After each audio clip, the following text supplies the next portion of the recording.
Yo, what is going on, guys? Welcome back to another Lost Ark build video, and today I'm going to be covering GLAIVIER fully and in depth. I'm sorry that this video took a while to come out, but it has been a lot of work and I have been very busy with IRL stuff. So without further ado, let's get started. First, let's go over Pinnacle Glaive, because this is undoubtedly the most popular one and my personal favorite. But the Pinnacle class engraving, all it does is it enhances the buffs that you get from switching stances at max gauge. So normally when you swap stances, you get a buff based on how much meter you had when you swapped. But with Pinnacle, if you swap stances at max gauge, you get 20% damage increase, 15% more move speed, 50% crit damage going into red. And since you can get 100% crit rate on red stance skill tripods, the crit damage is basically perfect. And then you get 15% damage increase, 15% attack speed, and 25% crit rate going into blue from red, which combined with the crit debuff synergy gives you 43% crit rate with no spec. And yes, I just said crit from spec. So let's go over your stats. For Pinnacle, you're going to want mainly spec and then swift as your substat. As I briefly mentioned, you get buffs when you swap, and those buffs actually scale off of your spec stat. So with 1350 spec, that 50% crit damage turns into 99.2, and that 25% crit rate turns into 49.6% crit rate. And it's only going to keep getting better as you get relic accessories in higher levels of spec. So naturally, you're going to want a spec swift necklace and spec on the rest of your accessories. Now, as for your raid skills with Pinnacle, you're going to want to run 3 red skills at first, and this is because you won't have enough spec to fill your stance gauge and 2 abilities, and you don't have the skill points required for higher value blue skills. And even if you did, you could still run this if you want, but it is not what is considered optimal. Anyway, the red skills you'll want are Starfall Pounce with weak point detection, quick prep, and powerful finish, Thrust of Destruction with weak point detection, spear tip thrust, and air ripping thrust, and Red Dragon's Horn with quick prep, spear of destruction, and weak point detection. For your blue skills, you're going to want Shackling Blue Dragon with quick prep, blitz, and critical spear, and this is your synergy skill, which with its tripod gives you 18% crit rate on affected enemies for you and your whole party. You'll also want Raging Dragon Slash with quick prep, quick slash, and awaken, Half Moon Slash with flurry expertise, Vault with excellent mobility for your counter, Cutting Wind with firepower control for meter generation, and Flash Kick with excellent mobility for a really good mobility skill. Your last 2 skills are all filler skills, so you can use whichever ones you prefer. I personally recommend Wheel of Blades and Chain Slash. When you eventually move on to a 2 red skill build, I recommend doing so when you have 292 skill points or you're already at tier 3. You're going to want to max out Half Moon Slash and get the quickness tripod for Cutting Wind, and your loadout should look something like this. Way later on, when you have max skill points, this is what your Pinnacle build should look like.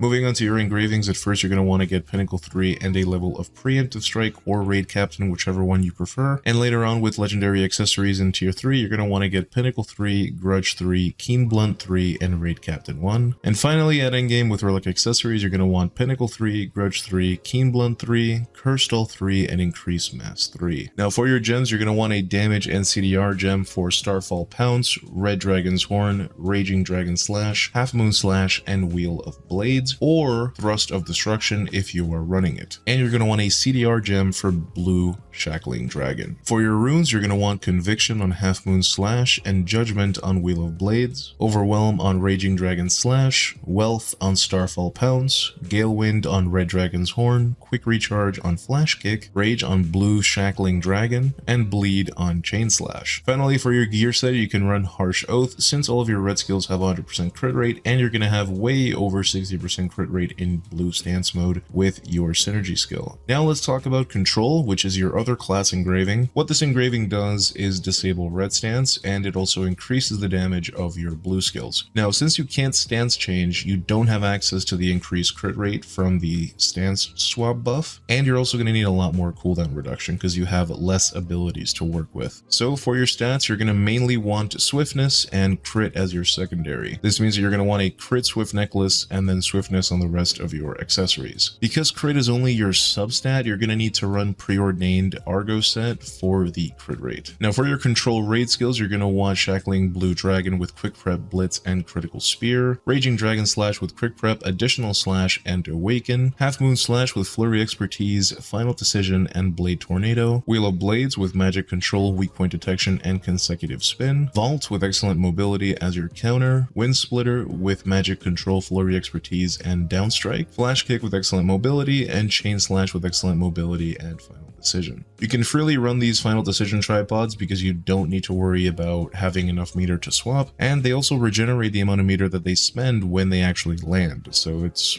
free real estate. For your engravings, at first you're going to want Control 3 and Adrenaline 1. Later on with legendary accessories, you're going to want to run Control 3, Adrenaline 3, Grudge 3, and Ambush Master 1. And finally, at endgame with relic accessories, you're going to want Control 3, Adrenaline 3, Grudge 3, Ambush Master 3, and Keen Blunt 3. For your gems, basically the same thing as Pinnacle, you'll just be replacing Starfall and Horn with Wind Splitter and Chain Slash. And for your runes, again, same deal as Pinnacle, you're just going to use Gale Wind on Wind Splitter and a Protection rune on Vault. So that's Control. Now let's quickly go over your Chaos Dungeon build. And for this, you're going to want Shackling Blue Dragon with Quick Prep, Blitz, and Critical Spear once again, Raging Dragon Slash with Frost Slash, Additional Slash, and Awaken, Half Moon Slash with Flurry Expertise, Final Decision, and Blitz Tornado, Cutting Wind with Quick Prep, Valor, and Enhanced Strike, Wind Splitter with Magic Control, Final Decision, and Giant Wheel, and then Chain Slash and Flash Kick with Excellent Mobility. Now if you're running Pinnacle, you can use your remaining points to go into Red Dragon's Horn with Reaction Speed and Spear of Destruction, or if you're running Control, you can just use Wheel of Blades with Magic Control and Weak Point Detection. And finally, for your card sets, there really aren't any amazing cards for you to use early on. So what I recommend is you just run Forest of Giants 3-piece set, which increases your recovery item effectiveness by 15%. This way you can use green potions and they will be just as strong as blue potions, or you can use blue potions and they'll be just as strong as purple potions, which, you know, is nice. So because you don't really need crit, running Lost Wind Cliff is sort of a waste. So what I recommend doing is running 3 Umar families, which gives you back attack damage, and literally all of your DPS skills, including all of your red skills, are back attacks. So this works for both Control and Pinnacle, so it's not too bad, but I really don't recommend investing into these sets too much because at endgame you're going to want the Light of Salvation set, which is a huge investment, so you really don't want to like hurt your progress by going for these other random sets. Just run Forest of Giants, and if you have the 3 Umar families, then you can run that too, but if not, just wait for Light of Salvation. And there you have it, guys. That's my GLAIVIER build, Lance Master, whatever you call her. I am really enjoying my time with her, and I hope you guys are too. If you did find this video useful or at least entertaining, then a like would be super appreciated. Leave a comment with what class you guys would like to see next. I'm currently working on Artillerist that was supposed to come out before this video, but like I said, I've just been really busy, so I have not been able to. But I will see you guys in the next one. Take care.